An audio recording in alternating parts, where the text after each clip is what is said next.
ജയ ശ്രീ രാധേ കൃഷ്ണ. നാരായണാഖില ഗുരു ഭഗവൻ നമസ്തേ. എല്ലാവർക്കും ഗോവിന്ദത്തിലേക്ക് സ്വാഗതം.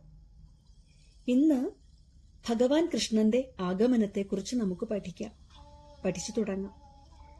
ഞാനിത് വായിക്കാം. അസുരന്മാരാരും തന്നെ രാജാക്കന്മാരായിരുന്നില്ല. എന്നാൽ തങ്ങൾ രാജകീയ പരമ്പരയിലുള്ളവരാണെന്നായിരുന്നു അവരുടെ വിചാരം. ഈ അസുരശക്തികളുടെ സേനകളുടെ അനാവശ്യമായ ശക്തി മൂലം ഭൂമിക്ക് താങ്ങാൻ സാധിക്കാതെ വന്നു. അന്ന് ലോകം മുഴുവൻ ആകുലപ്പെട്ടു. അസുര രാജാക്കന്മാർ തനിക്ക് വരുത്തി വെച്ചിരിക്കുന്ന വിനകളെക്കുറിച്ച് സംസാരിക്കാൻ ഭൂമിദേവി സ്വയം ബ്രഹ്മസന്നിധിയിലെത്തി. ഒരു പശുവിന്റെ രൂപത്തിലായിരുന്നു ഭൂമിദേവി അവിടെ ചെന്നത്. വളരെ ദുഃഖിതയായ ഭൂമിദേവി കണ്ണീരോടെ തന്റെ ദുഃഖകരമായ അവസ്ഥയെക്കുറിച്ച് പറഞ്ഞു.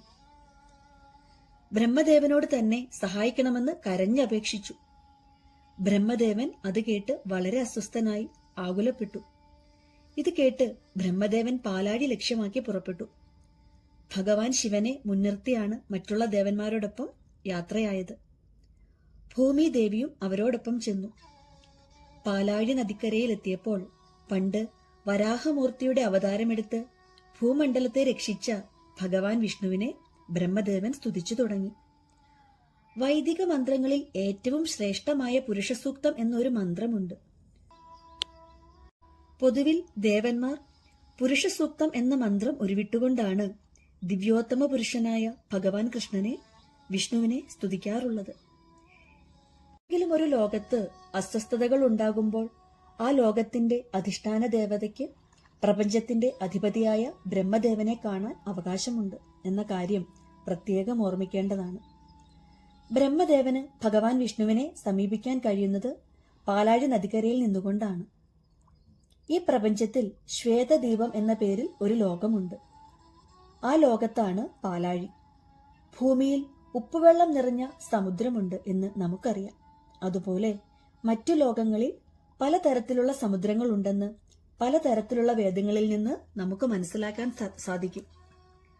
ഒരു ലോകത്ത് എണ്ണക്കടലുണ്ട്, വേറൊരു ലോകത്ത് മധ്യസാഗരമുണ്ട്. പരമപുരുഷനായ വിഷ്ണുവിനെ പ്രീതിപ്പെടുത്താൻ ദേവന്മാർ ഉരുവിടുന്ന പ്രാർത്ഥനയാണ് പുരുഷസൂക്തം. എന്നാൽ പുരുഷസൂക്തം പ്രാർത്ഥന കഴിഞ്ഞിട്ടും ഭഗവാനിൽ നിന്നും ഒരു പ്രതികരണവും ലഭിക്കാതായപ്പോൾ ബ്രഹ്മദേവൻ സ്വയം ധ്യാനനിഷ്ഠനായി. അതേ തുടർന്ന് ബ്രഹ്മദേവന് ഭഗവാൻ വിഷ്ണുവിൽ നിന്ന് ഒരു ദിവ്യ സന്ദേശം ലഭിച്ചു. ആ സന്ദേശം ബ്രഹ്മദേവൻ മറ്റു ദേവന്മാരെ അറിയിച്ചു. വേദജ്ഞാനം നേടുന്നത് ഇങ്ങനെയാണ്. ആദ്യം അത് ബ്രഹ്മദേവനിൽ കൂടി ഹൃദയമാധ്യമം വഴി മറ്റു മനസ്സുകളിലേക്ക് പകരുന്നു, കൈമാറ്റം ചെയ്യപ്പെടുന്നു. ശ്രീമദ് ഭാഗവതത്തിലെ തുടക്കത്തിൽ പറയുന്നുണ്ട്, തേനേ ബ്രഹ്മഹൃദ, അതായത് വേദങ്ങളിലെ അതീന്ദ്രിയമായ ജ്ഞാനം ബ്രഹ്മാവിലേക്ക് പകർന്നത് ഹൃദയത്തിലൂടെയാണ്. ഇവിടെയും അതുപോലെ തന്നെ. ബ്രഹ്മാവിന് മാത്രമേ ഭഗവാൻ വിഷ്ണുവിന്റെ സന്ദേശം മനസ്സിലാക്കാൻ സാധിക്കൂ. ബ്രഹ്മദേവൻ അത് മറ്റു ദേവന്മാരിലേക്ക് പകർന്നു. ആ സന്ദേശം ഇങ്ങനെയായിരുന്നു: തന്റെ പരമമായ ശക്തികളോടുകൂടി പരമാത്മാവ് ഉടൻ തന്നെ ഭൂമിയിൽ അവതാരം എടുക്കുന്നതാണ്. അസുരന്മാരുടെ സർവനാശം വരുത്തി ഭഗവത് ഭക്തരുടെ സംരക്ഷണം ഉറപ്പുവരുത്തുക എന്ന ദൗത്യം പൂർത്തിയാക്കാൻ വേണ്ടി ആ പരബ്രഹ്മം ഭൂമിയിൽ സന്നിധാനം ചെയ്യുന്നിടത്തോളം കാലം ദേവന്മാർ എല്ലാവരും അദ്ദേഹത്തെ പിന്തുണയ്ക്കാൻ ഭൂമിയിൽ ഉണ്ടാകണം. ഉടൻ തന്നെ യദുകുലത്തിൽ എല്ലാവരും പിറവിയെടുക്കണം. താമസിയാതെ തന്നെ ഭഗവാനും അതേ കുലത്തിൽ അവതരിക്കുന്നതാണ്. മഥുരയിലെ കാരാഗൃഹത്തിലാണ് വസുദേവരുടെയും ദേവകിയുടെയും 8ാമത്തെ പുത്രനായി കൃഷ്ണഭഗവാൻ ജനിച്ചതെന്ന് എല്ലാവർക്കും അറിയാമല്ലോ. ഭഗവാൻ അവതാരമെടുക്കുന്നതിനു മുന്നേ ഭഗവാന്റെ ദൗത്യം പൂർത്തിയാക്കുന്നതിനായി ദേവന്മാരെല്ലാം അവരുടെ ഭാര്യമാരോടൊപ്പം ഭൂമിയിൽ സജ്ജനങ്ങളുടെ കുടുംബങ്ങളിൽ പിറവിയെടുത്ത് കഴിഞ്ഞിരുന്നു.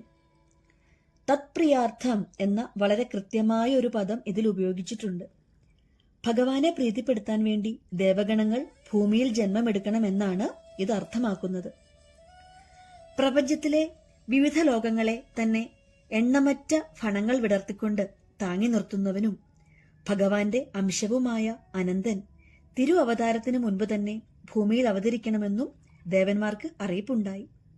ഇങ്ങനെ മധുരമായ വചനങ്ങൾ കൊണ്ട് ദേവന്മാരെയും ഭൂമിദേവിയെയും സമാശ്വസിപ്പിച്ച് സംപ്രീതരാക്കിയതിനു ശേഷം പ്രജാപതികളുടെ എല്ലാം പിതാവായ ബ്രഹ്മദേവൻ ഭൗതിക ലോകങ്ങളിൽ വെച്ച് ഏറ്റവും ഉന്നതമായ ബ്രഹ്മലോകം എന്ന സ്വന്തം ധാമത്തിലേക്ക് മടങ്ങിപ്പോയി. ജയ് ശ്രീ രാധേ കൃഷ്ണ. ഭഗവാന്റെ തിരു അവതാരമാണ് ഇനി വായിക്കാനുള്ളത്. അത് അടുത്ത അധ്യായത്തിൽ വായിക്കാം. നാരായണാഖില ഗുരോ ഭഗവൻ നമസ്തേ.